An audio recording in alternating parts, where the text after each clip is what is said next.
봄철 3대 피부 질환입니다. 네, 뭐 벌써 따스한 봄바람, 봄 기운에 아마 굉장히 설레이는 마음이 많겠지만요. 하지만 피부 질환 때문에 괴로워질 수도 있는 봄이죠.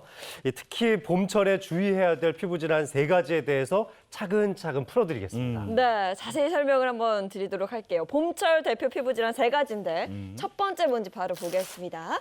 알레르기 접촉 피부염이라고 됐네요. 네, 봄철이 되면 여러 가지 문제 때문에 이제 알레르기성 접촉 피부염이 생기는데 제일 대표적인 게 꽃가루, 네. 그리고 황사, 미세먼지 이런 것들 때문에 이제 피부염에 시달리는 분들이 굉장히 많아요. 어떤 증상이 있냐면 이제 접촉한 부위에 가려움증, 그다음에 빨개지고 붓기도 하고 심해지면요 수포가 생기기도 하고 진물이 나기까지 합니다.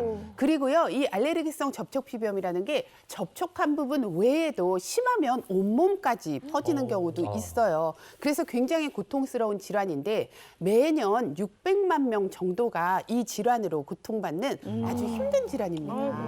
우리가 흔히 봄철이면 꽃가루가 날리고 그게 피부에 묻고 이러면서 간지럽다 여겼는데 네네. 그게 알레르기성 피부염이었군요.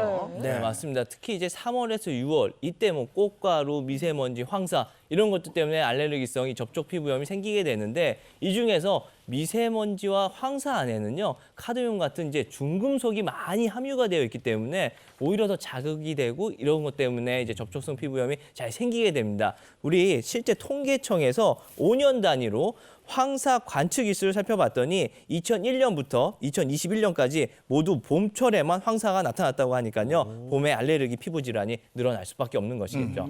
게다가 이제 황사뿐만 아니라 우리나라 이제 산림청에서 발표한 것만 봐도 꽃가루의 날림이 심해지는 시기가 3월 달에서 5월 달로 아주 집중되어 있고요.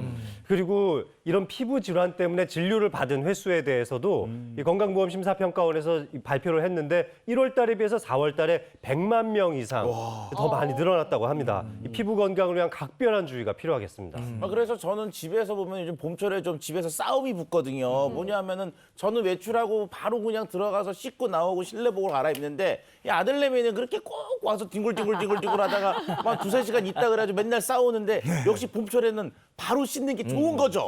네, 아주 중요합니다. 외출하고 나면요, 여러 가지 이물질이 많이 남아있잖아요. 그래서 바로 씻어주는 게 좋아요. 특히 이제 머리카락이나 눈, 코 이런 주변을 잘 씻어주는 게 좋은데 우리 어머님들은 집에 돌아오시면 할 일이 너무 많아요. 바로 씻을 수 없는 경우가 너무 많단 말이에요. 이런 경우에는 저처럼 머리가 긴 사람들은 머리를 잘 묶고 뭐 음식 준비를 하거나 하는 게 좋은 게 이 머리카락에 묻어있는 것들이 피부에 닿게 되면 피부염을 일으킬 수가 있거든요. 그리고 주무시기 전에는 반드시 잘 씻고 주무시기를 바랍니다. 네, 명심하겠습니다.